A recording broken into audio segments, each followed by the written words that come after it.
So I wanted to begin this another exciting episode of Aaron's Opinion by saying thank you, Scott Dorian, for joining us tonight. No need to be nervous, by the way. So anyway, who is Scott Dorian? Go Well, right first of ahead, all, dig into your whole life story, and we'll just take it any right. way you want. Go for it. Well, thank you very much for having me. Who is Scott Dorian? Uh, that's a fair question with a long and complicated answer that I am probably the least qualified to give, Oh, but I'm we're gonna, I'm here. gonna, I can already So, tell right away. I'm gonna love it. So let's give a long and complicated answer. are you familiar? Have you ever heard of the TV show True Crime? It had Woody Harrelson and Matthew McConaughey in it. The names vaguely ring a bell. I'm not a huge TV buff Oh, necessarily, but of course I know about a lot of shows and movies. So the quicker you get into the voice acting, the better, because that's kind of a huge area. To be overly honest, that's one of my dreams in life is to get okay. more involved in voice acting and to learn from experts like you. So dig Sure. into it, man. Sure. Well, this is actually just a plain vanilla video movie, but pardon me. But even so, there's this scene where Woody Harrelson he's playing this kind of old world weary, hard boiled detective and a retired detective, and they're interviewing him, and he's saying, there's all kinds of guys there. Some guys, the type of guys like to be your friend. Some of the type of guys like to scare you. Some of the type of guys that like to beat you up, intimidate you. And the interviewer, he goes, okay, and what kind of guy are you? And Woody Harrelson, he thinks for a minute. And he goes, oh, I was just a regular type dude with a big ass dick. And so that was the first thing to occur to me. Um, But beyond that, no, I guess the first thing that your listeners will be wondering is about my impairment. So I lost my eyesight at age 4. It was an autoimmune disease called Voigt-Koyanagi-Harada syndrome. Oh my. There's a Let's let, mouthful. let's can we get a definition for the host of the show and for the audience, please? Certainly. So it is quite a mouthful. And it is, as far as I am aware, just named for the three gentlemen who discovered it. But what it is it's an autoimmune disease, which means that your autoimmune or your immune system just really sort of goes crazy and uh, like what's it called? I'm drawing a blank here. Like the Over that so the audio your immune system kicks in and it overreacts and it's like Spinal overcompensates. Tap. Yeah, everything is turned up to 11, right? And if there's nothing there to attack and to eat, then it will begin to attack and eat you. And in the case of this particular disease, it starts to eat up the pigmentation in your skin and your hair. I've got a sort of a darker tanned, sort of olive skin tone, but there are these peculiar white spots peppered here and there. Um, Thankfully, not too many of them, but enough for somebody to look and go, "Huh, that's weird." Same thing with my hair. Actually, it's black, but due to the pigmentation issue from the condition, it has these X-Men looking white streaks through it. Um, but in addition to the aesthetic alterations, you can lose your eyesight, which I did. I believe back then I was like one of 3 people to have ever contracted this condition, so there wasn't a lot to be done for it. Indeed. Indeed. How old are you again? I'm 30, by the way. How old are you? I am 33. Okay, so basically same age. Right. Oh, nearly same generation. Okay. Yeah, no, Yeah. we're a couple of millennials here. Um, Right. But then you were saying, my generation or something like that. I thought you were maybe 10 years older when you said age or generation. But anyway, do I yeah. sound 10 years older? Okay. Well, no. But I don't know. I just based on the way you staged that, I just got that impression. But anyway, okay. Well, in my case, I was born blind with glaucoma. I have a genetic thing, glaucoma, and then a congenital heart defect. So, and I have usable vision and things like that. But anyway, moving forward from that, of course. So were you left with any usable vision in all of this? No, I'm total. Okay, all And right. so it was nice. I had 4 great years in which to try and catalog as much as I possibly could without realizing that the time Right. was short. Do you? I mean, it's kind of fat. The notion of losing vision. Although I have vision that's usable, the notion of losing vision to me is really kind of sci-fi. Really, kind of fascinates me. Like, do you remember?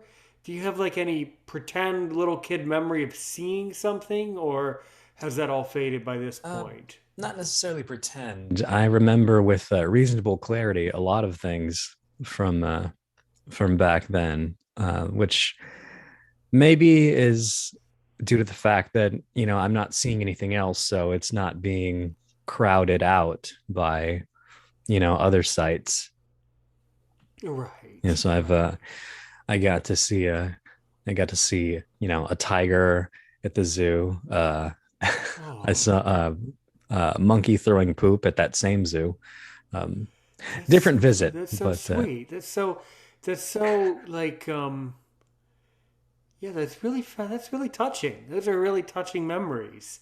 Those are really important. That's really well, I was not touched in the second memory, thankfully. But no, but yeah, still seeing animals and the beauty of our nature, the beauty of our world. certainly. That's still. I just mean it philosophically. That's Right. still a very touching thing. That's really it shows kind of the innocence of humanity in a philosophical sense, and then you remember the beauty of the world around you. Seeing an animal at a zoo. That's kind of represents beauty. So that's cool. That's a really fascinating notion. Of course, I can see tigers at a zoo if I went, but of course, I didn't lose the vision I have, so I probably don't treasure that in the same way. Anyway, moving moving forward, to some of the projects and some of the things you do today. So, was it when you were growing up, basically in the same decade that I was? Did you spend a lot of time, you know, watching movies, listening to things? How are we going to get to this voice acting? Did you always want to be an actor when you grew up? How'd you get I into that? always enjoyed making loud and ridiculous noises. Me too. Um, and as a child, actually, even before I went blind, I had this Fisher Price tape recorder with the little Uh-huh. microphone on it. You know what I'm talking Yeah. about? Yeah, And I have a vague little kid memory of it. Sure. I know mhm. exactly what you're talking about. And I would just run around with it, and I was talking to myself, interviewing people. So, mom, how long have you been making this delicious pancit and lumpia? And of course, annoying the hell out of anyone and everyone who would stay still long enough for me to record them or to play Uh-huh. things back to Uh-huh. them. Um, Pardon me. I actually just came out of a pretty intense recording session where a character I'm voicing gets eaten. So my voice is my voice. Well, it's still here, so we're thankful for that. Um, and I mean, it just snowballed from there onward. I played a lot of video games, not very well at that age because I couldn't see and I didn't really know key combinations or anything. But I would imitate the noises, and just stuff like that. Um, and then there was a bit. This is actually a fairly recent thing that I've started doing. I was flirting with it a little bit before the pandemic, but before the pandemic, I was a gigging musician and stand-up comedian. So I love comedy. What a boy, what a blunder that boy, you walked into that trap. You shouldn't have brought that up. Okay, because you know you aren't getting out here without trying to impress me with your comedy. Like, God, what a mistake that was. God. well, but once once people kind of started freaking out, they bought out all of the toilet paper in the world, and they said, "Hey, don't ever leave your house again, or be near anyone, or you'll die horribly," and that was kind of the death knell for my for any of the in-person work that I was doing. And I guess I could have done little concerts and little stand-up shows on Zoom and what have you. And some people do, but it loses something for me. There's something special about being even crappy gigs in like this little underground clubs that reek of smoke, and you're going to be there for 3 hours and you're only making $15. I don't know. It gets better than that, obviously, but even those kind of bottom shelf gigs really do something for me. It's there's a connection there between you and your audience, and that's a big thing for me. A lot of what I do, I do for a reaction, you know. So that was anyway. That was pre-pandemic, but a lot of this stuff that I'm doing now. I mean, things are slowly starting to open up again, so that's good news. But recently, yes, a lot of audio dramas. I've actually got a YouTube channel. It's just heavy with them. I think I've got something like 30 different productions, most of which I'm in. But I'm also uh, Beautiful. As in, mhm. to just loving it, man. Just to clarify, as in your dramas that you participated in were uploaded on someone else's channel, or you created your own channel of all of the audio dramas that you have directed or have participated in? Like, which way does it go? Is it A your little bit of channel or both. someone else's? So I've got some stuff on other people's channels. I've but the bulk of the things that I write and direct and cast for myself are Hmm. on my own channel.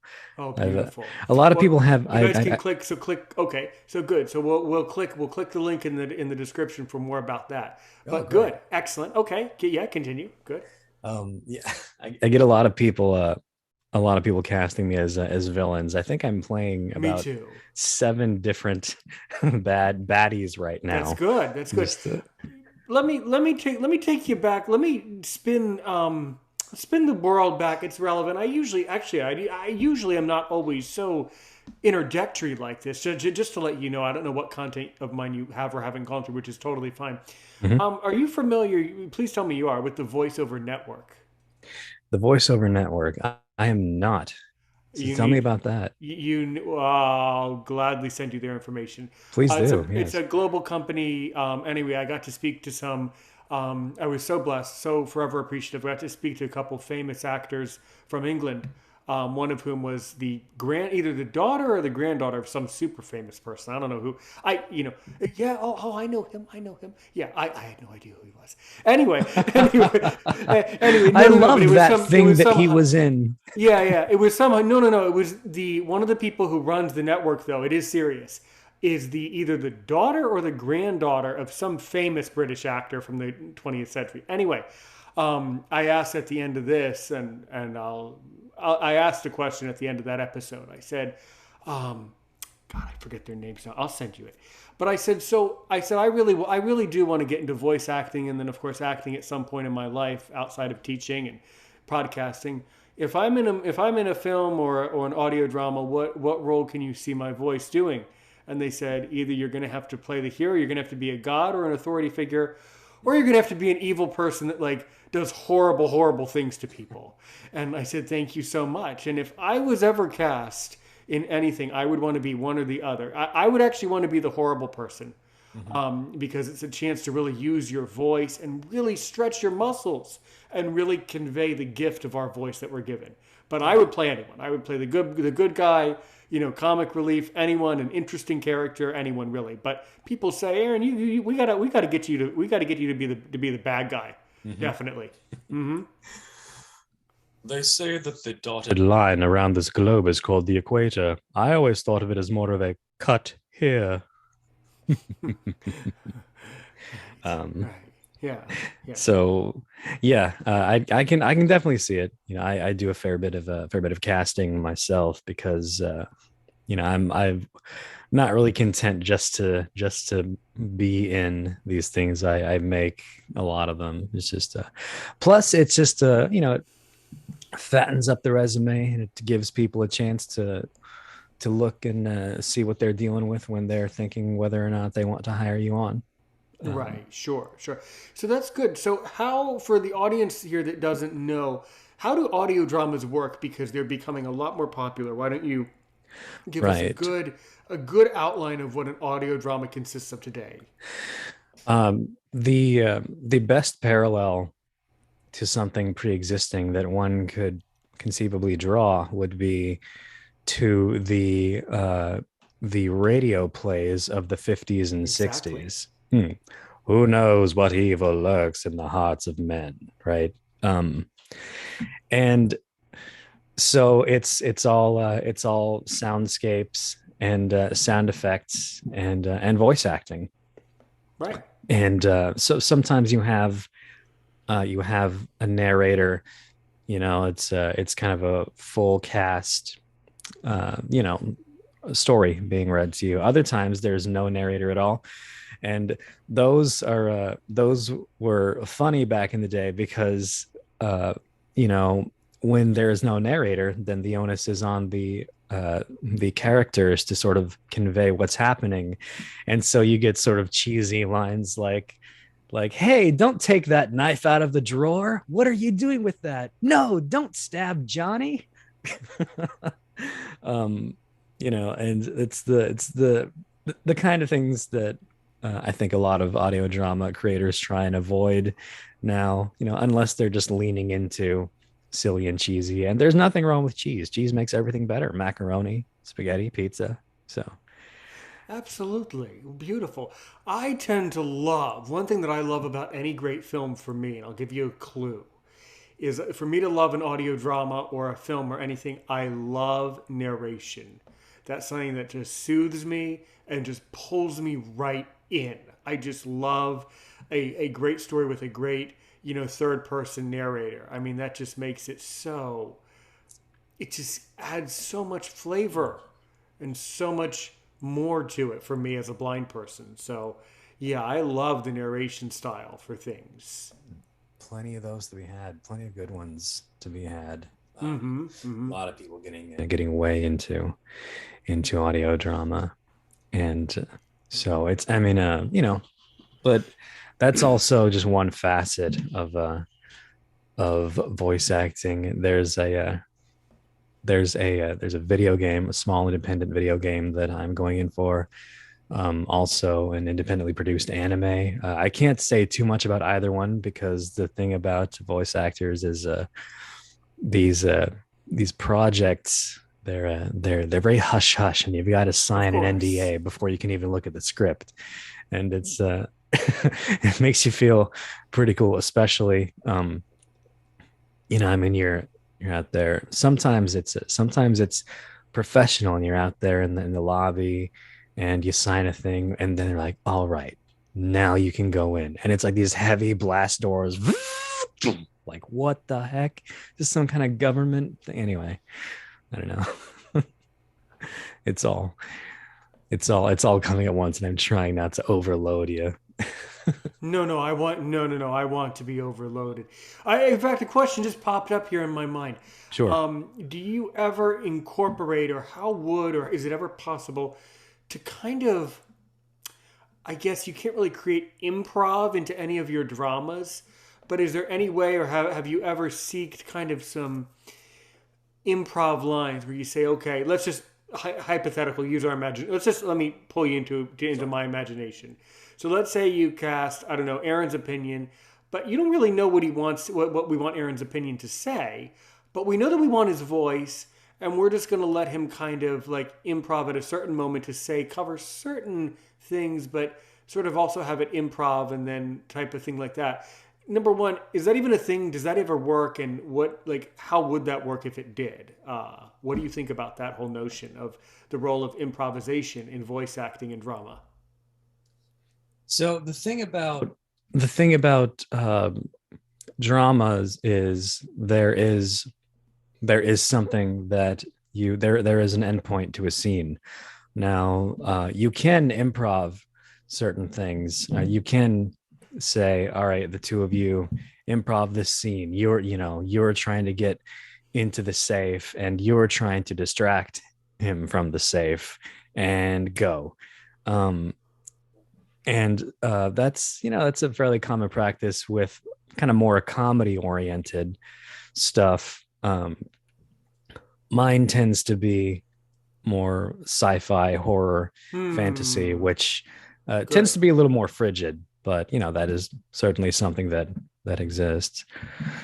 um, Interesting. Good. No, I definitely prefer the serious stuff, the thriller, that type of feel to it. The not so much the horror, but definitely the sci-fi and then the thriller. So a mhm. combination between sci-fi, horror, and thriller is really good. And then how do you go about in the end if when you do cast for a drama, how do you go through that process of the thought of who we want and things like that? How does that actually work? There are forums that you can go to, the voice acting club. um, and you said voiced over network, was that the one you had mentioned? Yeah, the voiceover network, I'm but sure they probably that's have something similar. they There's well yeah, I'll send you that. They do. It's not so much for you to learn from them, it's for you to be connected with them. They do a lot of right. courses to help people get into the industry from the bottom up, but you Okay. should still get connected with them either Sure, way. sure. Yeah. Um, Hmm. and there's like you can go on Reddit and put out casting calls. You're gonna find people all over the place who want to get into this game because it's a fun game. And you sort of take auditions. That way you listen to you have them submit voice clips. You say, hey, I'm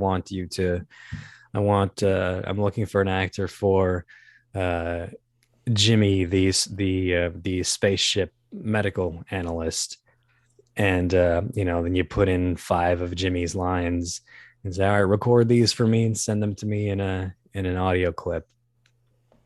Whether it's via Dropbox or a Discord is actually what I use primarily.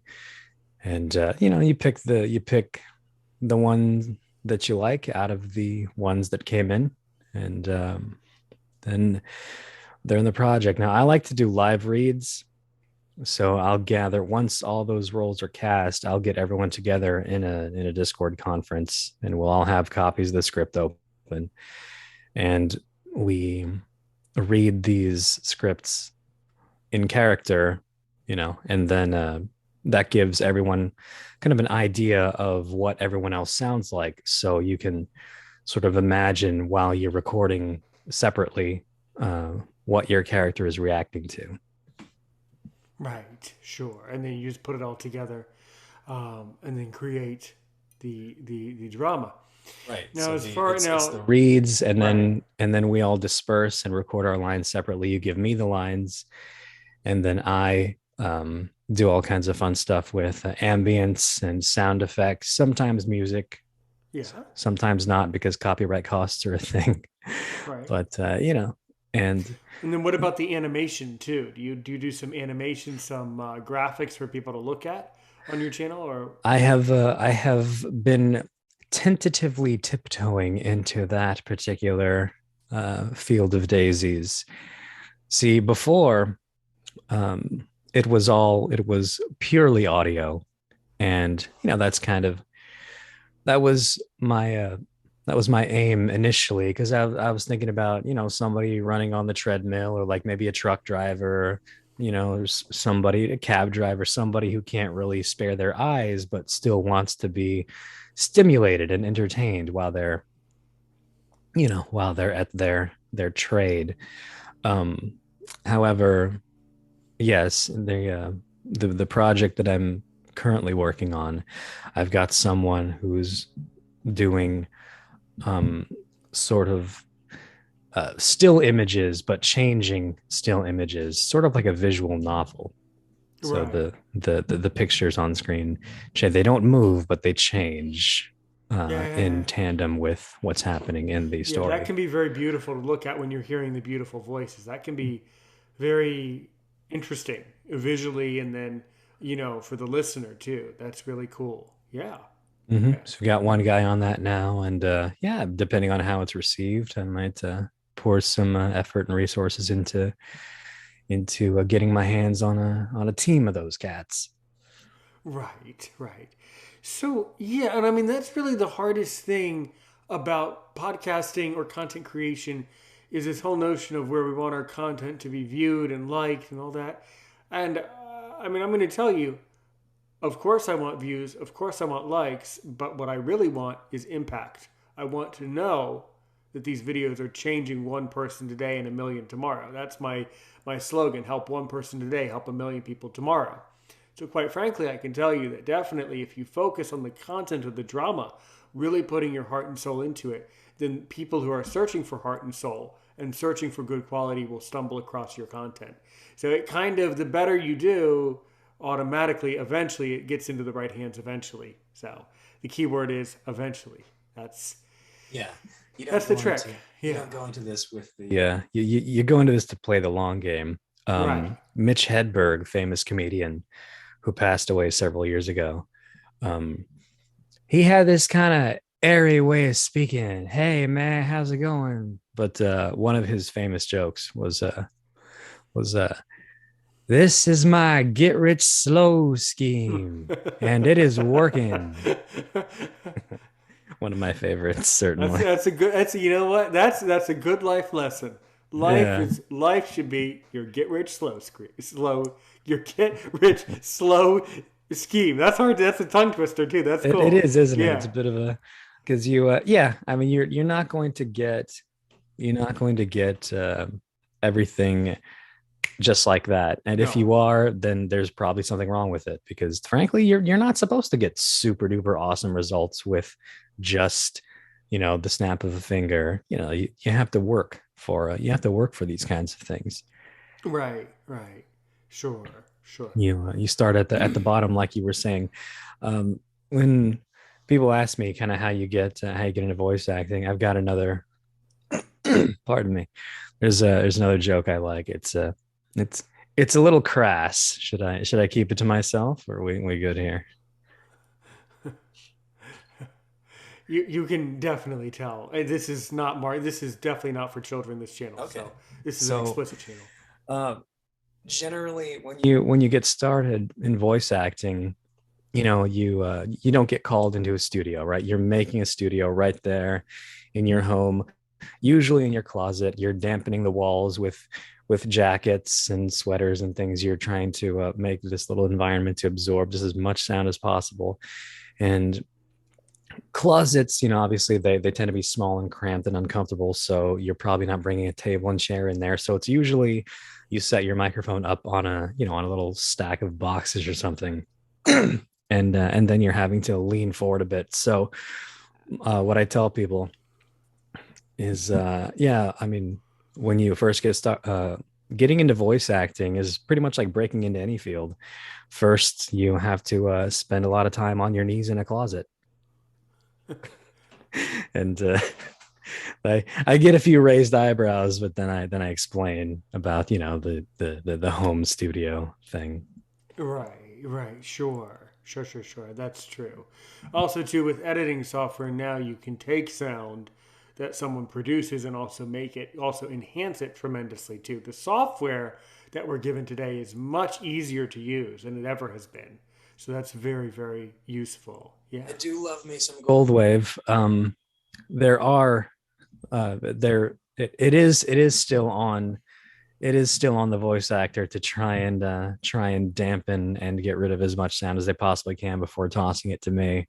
Um, I I had one audition come through, and clear as day, like not loud enough that it Oh was putting God. out that it Oh was boy. overpowering the audio, but loud enough that it sounded like he was in his bedroom, and his door was open, and in the living room was a barking dog and the Macarena, which is a song that I never thought I'd hear again after about 1999 or so. And Oh yeah. I was very chagrined once I heard it again. Are you familiar? Have you heard that one? Yeah, yeah, Yeah, yeah, yeah, used to yeah, drive me crazy as a kid. yeah, yeah, yeah. What was the role that that person was auditioning for? Uh, he wanted to. I'm uh, I'm doing this thing right now uh, called Doki Doki Literature Club, which is it's a romance thing that or it's psychological horror that sort of masquerades as cheesy romance to start with, and so he was auditioning for the role of a cute little anime schoolboy like type deal, just sort of, oh, I'm so sorry, here, let me get your book bag for you type of thing, right? Because I it's mean, I was sure, obviously you knew where I was trying to make a joke between that and the Macarena song. Okay, oh there is none. Okay. Anyway, any, unfortunately not. anyway, I was kind of praying for the guy. I was praying for him. I was praying, man. There's got uh, to be a connection here. So please, there yeah. is a connection for that song, but nope, no luck there. No, he did not, in fact, get the role. The Macarena was not part of his. Oh, you mean to tell me that song did him in? God. Uh, well, it didn't help. I'll tell you that. I'm not So gonna it did say him. it did Just him come out of your shell a little bit further. Yeah, man, it did him in. in. God. My goodness. Yes, God. I'm a No. cruel Well, casting director, I guess. actually, I would probably be even worse. I would be really harsh. I would be strict with people in some regard, and yet also at the same time, I can also tell that you're a wonderful casting director, someone that I would audition for in a heartbeat because you specifically came to my podcast only because you were nervous, and I'm so glad you're here, and I already love everything you've said. So if we're all going to be at home, there's going to be these little weird sounds, and there's going to be some background noise to some extent, but no, having the dog jumping around in the background with the Macarena, no, that's just Yeah, that ain't going to cut it for me. No, that much. no, no. How old was that person? Was it like a young person or? Um, I'm going to guess 20s, Yeah. maybe 30. That tends to be kind of the range, Hmm. the typical age range of people that come and audition for my projects. Yeah, yeah. Who was So the oldest ever? The oldest. the Who's the oldest oldest ever, ever that you've Because at some point you'd have to do a drama with a really old wise person, someone with that old voice, right? I had yes, yes, I had this burly, battle scarred old uh, intergalactic war vet who is now just a mechanic, and he leaves all that behind him, and he's I don't know what the hell you kids think you're doing, but you're gonna do it across the street because you're not bringing this shit into my garage. And a lot of older folks for that one. The fellow that I ended up casting for that particular role, I didn't actually ask him how old he was, but he sometimes during live reads he says, "Hold on a minute, gents. My granddaughter's trying to get my attention. Yes, honey. What is it?" That's And funny. That's fun. so That's funny. 60s at a guess. Yeah, yeah, yeah. Yeah. That's really fascinating. Yeah, yeah. But it is good to cast older people when you need older roles as well. If for no other reason than when young people try and do old voices, they tend to ham it up a bit more.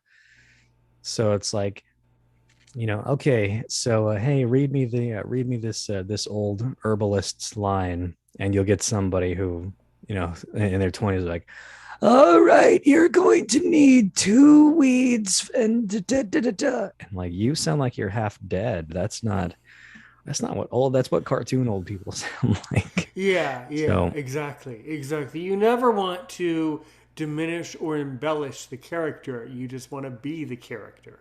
Exactly. Is truly the way I would interpret something like that.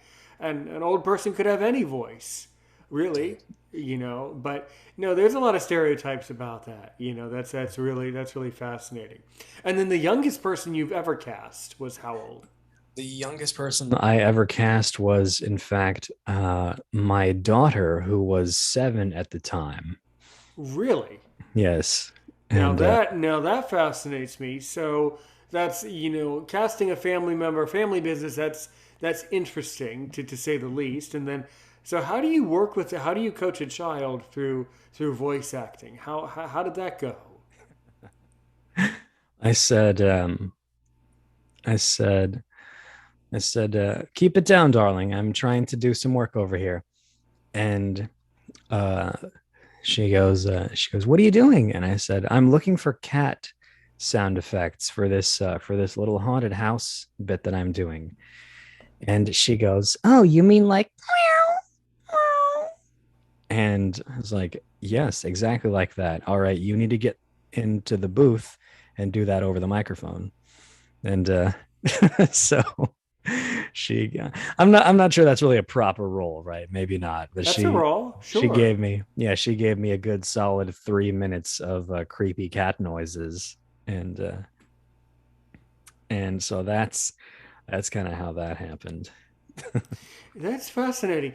Speaking of animal sounds, I mean, do you ever use like recorded animal sounds and then incorporate them into the dramas in the right way? You know what I mean? Do you ever use animal sounds in place of a person trying to imitate an animal? Fairly regularly, actually. The first one, the first full audio drama that we ever did was a sort of adult slasher movie retelling of Little Red Riding Hood.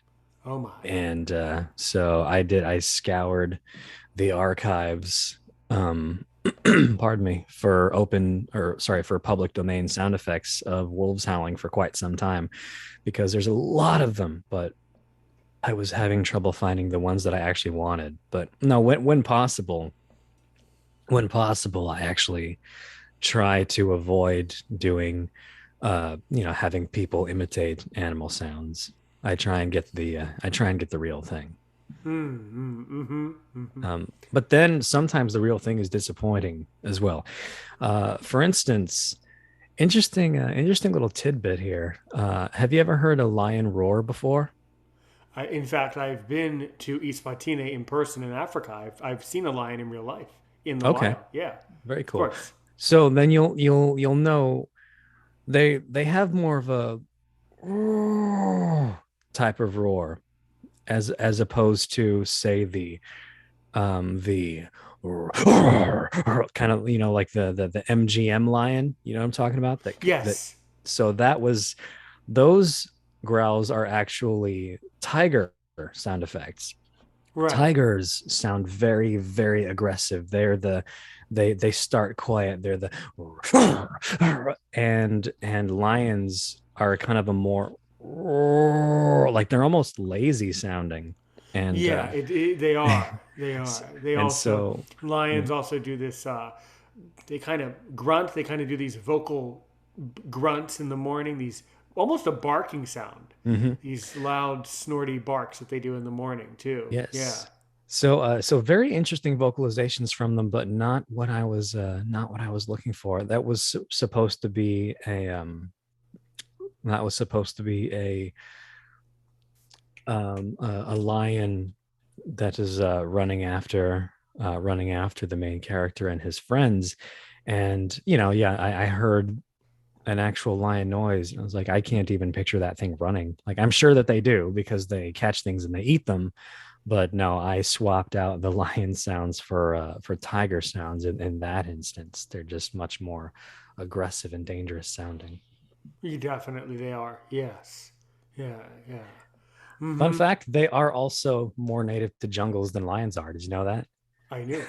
I knew that. Lions tend to be more like yeah, plains and savannas and things. They And are. No, they don't live in the woods. They live in burrows out in the middle, out in the open. Yeah, mhm. definitely. Yeah. Sure, sure. That is really interesting.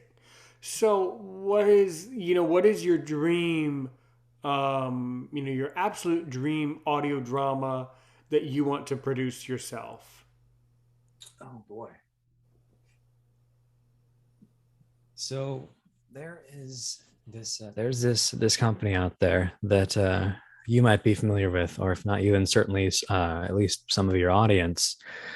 Graphic Audio is this company based out in, I believe, Baltimore, and they take entire novels and they keep the narration, but they adapt certain things. They take out, I guess, probably certain bits of narration so that they can convey it with sound, and they have full cast of actors. And I think, yeah, I'd like to do something like that, like a full novel. But that's the kind of thing that, see, since the pandemic, I had to go and get myself a day job, so it'd be a little tough to do nowadays. But once I'm comfortably ensconced, as a voice actor and a business owner, I do want to open a cafe. That's part of the dream as well. So once I'm doing that, then yeah, I'll have some time, hopefully, to take an entire novel that I am particularly fond of and adapt it to audio drama. Hmm. After Doki Doki Literature Club is finished, bit of a bit of a secret the audience doesn't really know yet, but I will be doing all six installments of Reanimator, yes, by H.P. Lovecraft. He did a lot of more cosmic horror back in kind of the 20s and the 30s. So I'll be doing that. And that'll be close to doing a full novel, but not quite. I see. I see. Mhm. That's really interesting. You seem pretty excited about voice act. What is your dream audio drama that you'd like to be a Sure. part of? Thank you.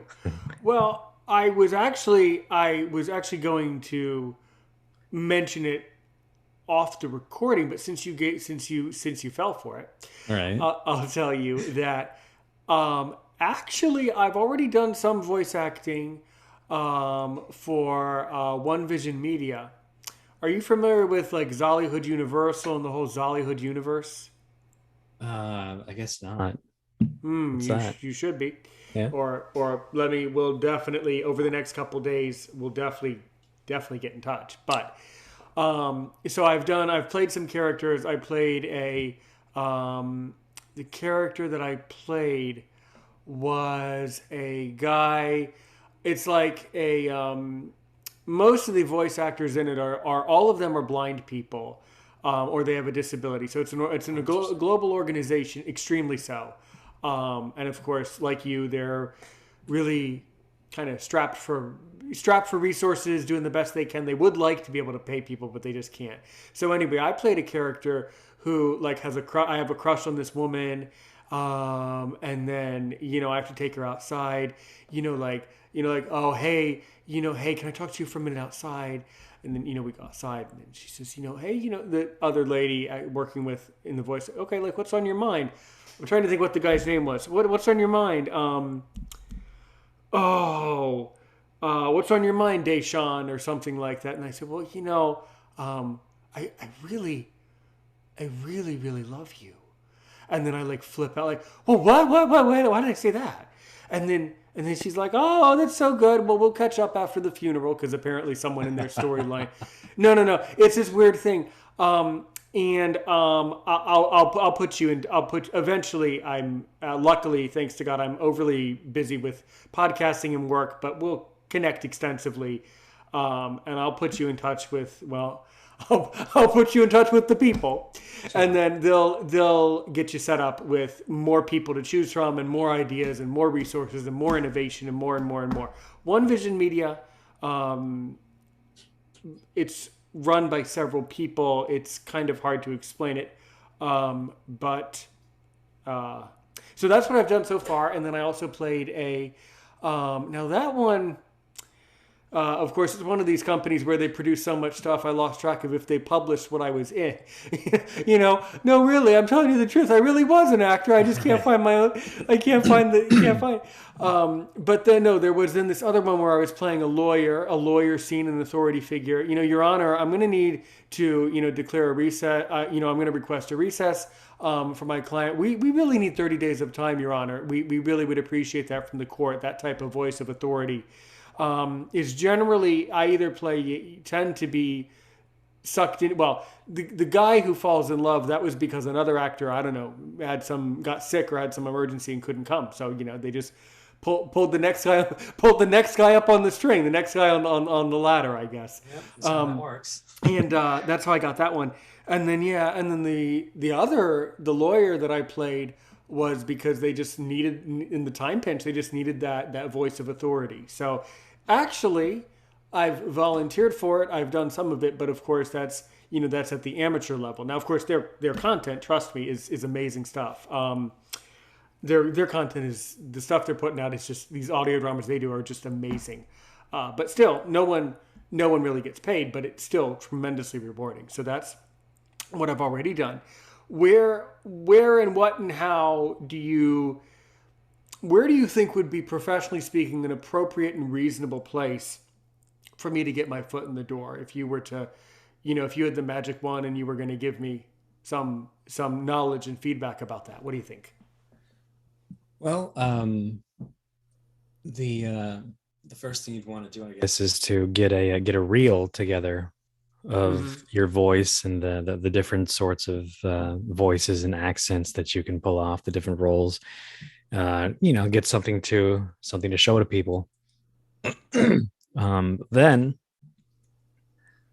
well, there's unfortunately no actual there's no door really. You've got to go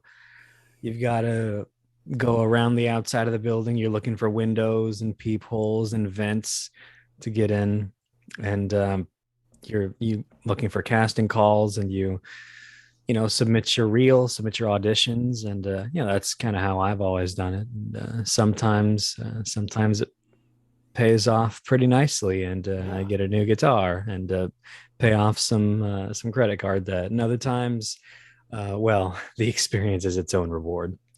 Yeah. um, Yeah. I mean, I don't know, like there's pardon me. There's like Funimation over there in Portland, Oregon, but I never really messed with that. I don't know. People said, "Hey, you should just go in and do a voice at the girl at the front desk," and I was like, "That sounds like a great way to maybe get the Not. cops called on me." Yeah, Like, that sounds like a good what's way with to this not get the weirdo? role. Yeah, yeah, freak out. Yeah, yeah, piss off the staff. Yeah, that's not the Yeah. way to get the role. No, don't do that. So no, um yeah, I mean, there are courses, there are professional voice actors offering training sessions, and a lot of them will um Yeah, and then there's a guy named Scott who does casting. So what do you have? um yeah, I'll let you know. Yeah. I'll let you Okay. know. We're Cool. Cool. one of the things that I do is something called the Dusty Attic shorts, and think the Twilight Zone. So kind of the uncanny weirdness with a twist at the end, but compressed down into about 5 or 6 minutes. And Mm-hmm. so Mm-hmm. I've got one season of those out already, Mm-hmm. and yeah, season two, coming up pretty soon. So that might be a good place to wet your toes, cut your teeth, whatever expression you'd prefer. Yeah, I'm Mm-hmm. sure I could find you something fun to do, and I would love that. That get you sounds. some Yeah, you just have to experience. get in there. Sure. That's Yeah. yeah, yeah, yeah. But back to the characters. What types of characters do you see my voice, getting behind? Um, and I could you're certainly well spoken, so I could see, yeah, some sort of authority figure, or perhaps just someone in human resources. Excuse me, could you come step into my office for a few moments, Yeah, please? yeah, yeah, definitely, There's, definitely. Yeah, there's been exactly. yeah, there's been some talk around the break room, and I'd like to make sure that everything is still copacetic here. Can we meld our synergy and you know you know how human resources Mm-hmm. talks there. Mm-hmm. They got all Mm-hmm. these Mm-hmm. words. Oh, we'll table this for now. Oh, let's synergy. That's a big one. I mean, really, Um, next time, really, just next time for me, just raise the bar, please, please, like that. That's how they talk. Yeah, just come that's on, just it. raise the bar, please. Thank you. Have a good day. Um, yeah, and I mean, maybe a father. I can hear Yes. you. Yeah. I can hear you telling your little girl, look, I'm not going to tell you what to do, but I'm going to say use your judgment, huh? There's people out there who'll take advantage of you. Yeah, yeah, yeah, definitely. I have that voice. Yeah, I agree with you. Thank you. Yeah, that's really interesting. And so, do you ever back to my what I wanted to mention though? Do you ever do for yourself though, on your own channel outside of your dramas? Do you ever like just do your own narration style where you just narrate a scary story? Do you get into those like scary story narrations much? Um, I've thought about it. I I haven't really delved into it yet. A lot of people are doing that. I think I probably could, but then I'd be one of many. I'm not opposed to the idea, but um, right now, excuse me. Oh boy, right now, what I do is different enough, unique enough that I am, uh, I'm distinctive. So, but Sure. yeah, certainly sometime in the future, probably if people are getting tired of working with that jerk Scott, then it's just me, and yeah, I'll narrate some scary Because you stories. have a good voice for that. Th- I could hear your voice on a scary story. Thank you. Yeah, yeah. There's a lot of people that do it, but only a couple of them are really good. Um, one of them, for personal reasons, one of the people I won't listen to anymore, and then the other ones just aren't as good. There was one really good one that I've lost touch with, and then other ones that are also doing really, really Who great are things. some of your favorites? The other thing that I've been noticing is that some of these people are really good at narration, but their videos don't get much traction. Hmm. You know, I've seen such good effort on so many narrators, and then the video you see like 3K, 30K, 3K subscribers, but then like 36 likes on the video itself. Like, Right. really? Like, that's how little people care? Well, That's really weird. it's uh gets back to kind of what I was talking about before. There's a lot of it, Right. and so people will you can only hear so much of it. You know what I mean? You've got Mr. Ballin, right? You've got Mr. Nightmare, you've got Creeps McPasta. Like there are all these different, and there's physically just not enough time to. Since you brought way to woo, how many of those people that you mentioned do you know? No, they're the big time. And I am, I've only been doing this for a couple of years, so So you don't made know, so, because I know who it is. So you don't know Creeps McPasta. You don't know the person personally. I don't. You do? No, Oh, okay. that's why I'm talking to you. I'm trying. I would love to have that voice on my podcast. I know I exactly who it can, is. yeah, I can make you some intros, but none of these cats, I'm afraid. Yeah, They're, yeah, they're yeah. big fish, and I'm a water strider on the surface of the pond. And then what does that make me? Some sort of animal on the riverbank? Yeah, I don't know. Yeah, You're yeah, maybe you're a gnat above the pond. We're an not doing annoying ourselves any favorites here, any an favors. annoying little gnat. Oh, maybe you're a gnat. Ooh, I like that. That's cool. I That's cool. I love that, man. Now what about for you? What about the podcast journey? Have you dove into podcasting for yourself, or you just have enough going on? What's going on with that? um it's something that I experimented with a little bit. Um Well, how can well how it's either so the answer is no, you don't do it anymore. You can't experiment with it. There's no experiment. Either it works, either it's your thing, or it's not, and that's okay. So it's not your cup of tea for It whatever wasn't reason. my no. That was oh boy. This was back a few years back when everybody was doing political content. Um, and I had done a couple episodes of that, and for one thing, I just found myself pissed off at the end of every single one of them, and Oh, it's jeez. not a great place to be. Yeah. But on top of that, again, everybody was doing it, so there was nothing special about it. Just one more guy irritated at the state of the nation, you Mm-hmm. know, Mm-hmm. and Yeah, I've covered political stuff before, yeah, um, and I love it, but not. I mean, I cover a wide range of topics actually. right. Mm-hmm. That's Yeah.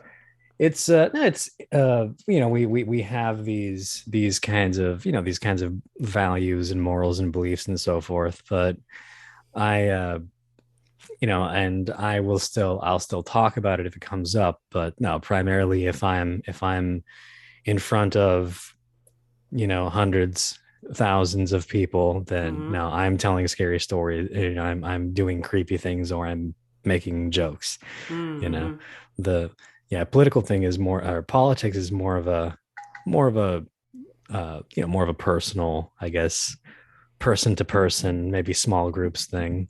I am not Right. a commentator, just a guy with some thoughts, you know. Just a guy with some thoughts. Just a guy with some thoughts. That's a Okay. good thing. That's a good title for a podcast if I ever wanted to get back into it. Just a guy with some thoughts. I don't know. I'm probably going to use Nat in the title of this one. I'd love to say that I'm Nat. Oh no, I love stuff. I have a huge sense. I love being a comedian and toying around with the things that people say. No, this is a Nat. Oh, I have. Oh Hmm. boy, do I have a title? I'm not going to tell you. I'm going to keep you on the edge of your seat to make Okay. sure you listen to Aaron's opinion once a week or any day that you want. Anyway, though, Scott, it's truly been an honor and pleasure to have you here. For someone who was so nervous, I just adored the conversation as I do with every single guest from around the world. However, as you know, I do wrap up every episode by saying thanks so much for joining me. But before we go, if you can ask me only one question in the entire world to really make me sweat to see if I'm worth my salt as a podcaster or a voice actor, what do you want to ask Aaron Richmond from Aaron's Opinion? Aaron Richmond from Aaron's Opinion. What would I ask you if you're worth your salt as a podcaster or a voice actor? So you could ask the question in either direction or do a Sure. combo. Sure. Okay. Is a good one, I think. So I know that at least from what I've heard, you sort of you jump in, you say hi, welcome to Aaron's Opinion. I'm Aaron Richmond. This is my guest, so on and so forth. Um, what what do you think would be a good song for bumper music for this episode? What would you lead in with and close out with? I don't know. I don't use bumpers or songs yet. Someone is someone might be working on a song somewhere around the universe for Aaron's Opinion. We might have a song in the future, but I mean, not just now. like based on just this conversation, Oh, okay. Like what conversation would or what song, pre-existing song, like, is this another brick in the wall type of conversation? Is No, no, this a no, no, no, no, word no. up? Okay, Is okay, this no, no, a no. You know what I would put in the? I'm not going to do it because I don't. I neither know. I don't have the patience for it. I neither right? know how to do it, nor do I need to do it. In a lot of those scary videos, I'm trying not to do name drop, but how they have the scary music track in the background. Um, Right. I forget what I don't know what it's called, but whatever that's called. Um, when we hang up, I'll tell you exactly what I'm thinking of. I just don't want to name drop myself. It's fine that you did. I just try not to do it as the host. Anyway, Okay. but I'd probably have some scary music or maybe some kind of guitar, slow kind of guitar, soothing kind of zen-like music in the background, sort of, because you really have that sort of relaxed feel, that soothing feel, But Okay. yeah. And if Good someone, answer. that's a beautiful question. If someone in the audience wants to get in touch with you, if they want to get in touch with Scott, how would they do that? Well, you can devour my ever-growing wealth of content at on YouTube at Padded Cell Audios. That's the name of the channel. Um, or you could make inquiries, or even just say hey at Scott Writes NC at gmail.com. SCOTTWRITES as in North Carolina at gmail.com. And I've got Discord and junk, but I don't know. I'll wait till I get to know you. You can email me, ask me for that. Sounds. I love that. I love that ending. Sounds good, everybody. All right. Take care from around the world, as we say here on Aaron's Opinion. Scott, how do I end every episode? Help one person today, help a million people tomorrow.